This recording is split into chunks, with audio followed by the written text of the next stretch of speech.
श्री कृष्ण, राधे राधे, श्री हरिदास। स्वागत है आप सभी का। आप सभी को शीतला सप्तमी की हार्दिक शुभकामनाएं।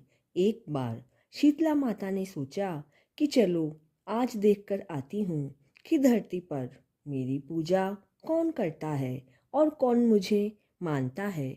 ऐसा विचार करके शीतला माता धरती पर राजस्थान के डूंगरी गांव में आई और देखा कि इस गांव में ना तो मेरी पूजा है और ना ही मेरा कोई मंदिर है। शीतला माता गांव की गलियों में घूम रही थी।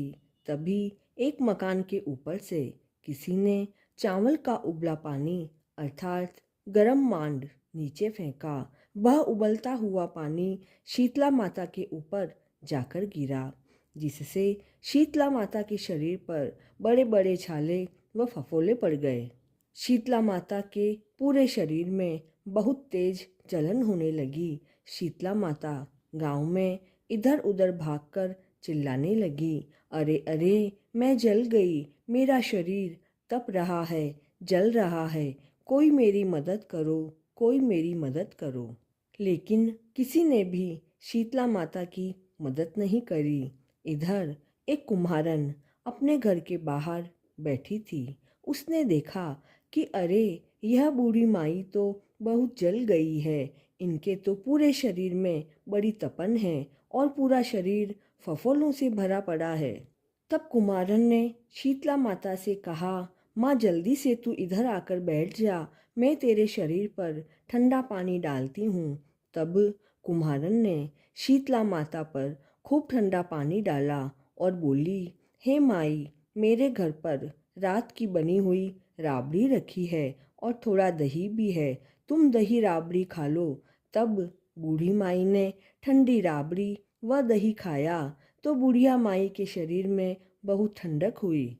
तब कुम्हारन बोली, आओ माई बैठो, मैं तुम्हारे सिर के बाल बनाकर चोटी गूंथ देती हूँ, तुम्हारे बाल बहुत बिखर रहे हैं। फिर कुम्हारन बुढ़िया माई के बालों को सुलझाने लगी। तभी बुढ़िया माई की चोटी बनाते समय कुम्हारन की नज़र माई के सिर के अंदर पड़ी तो वह डर गई, क्योंकि उसने क्या देखा कि एक आंख बालों के अंदर छिपी हुई है। तब कुम्हारन तो बेचारी कंगा फेंककर भागने लगी। तब बुढ़िया माई बोली कि रुक जाओ बेटी, डरो मत, मैं कोई भूत प्रेत नहीं हूँ, मैं तो शीतला माता हूँ। मैं तो धरती पर यह देखने आई कि मुझे कौन मानता है और कौन मेरी पूजा करता है। इतना कहकर शीतला माता ने चार भुजा का स्वरूप धारण कर लिया और अपने असली स्वरूप में आ गई। माता के दर्शन करके कुम्हारन ने सोचा कि मैं गरीब हूँ, माता को कहाँ बिठाऊं। तब माता ने कहा, हे बेटी, तुम किस सोच में पड़ गई हो। तो कुम्हारन ने हाथ जोड़कर बड़ी विनम्रता से कहा कि मेरे घर में तो चारों ओर गरीबी पसरी हुई है, मैं आपको कहाँ बिठाऊं। मेरे घर में ना तो चौकी है और ना ही आसन है। तब शीतला माता ने खुश होकर उस कुमारन के घर खड़े हुए गधे पर बैठ गई। माता शीतला ने एक हाथ में झाड़ू और दूसरे हाथ में डलिया लेकर उस कुम्हारन के घर की गरीबी को झाड़कर डलिया में भरकर फेंक दिया। फिर माता शीतला ने कुम्हारन को कहा, हे पुत्री, मैं तेरी भक्ति और सेवा से प्रसन्न हूँ, तुम मुझसे वरदान मांग। तब कुम्हारन बोली, हे माता, मेरी ऐसी इच्छा है कि अब आप इसी गांव में स्थापित होकर यहीं रहो।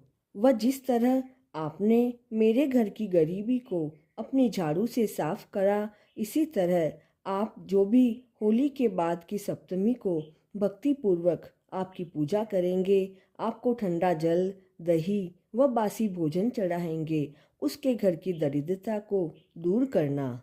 वह आपकी पूजा करने वाली हर स्त्री का अखंड सुहाग रखना, उसकी गोद हमेशा भरकर रखना।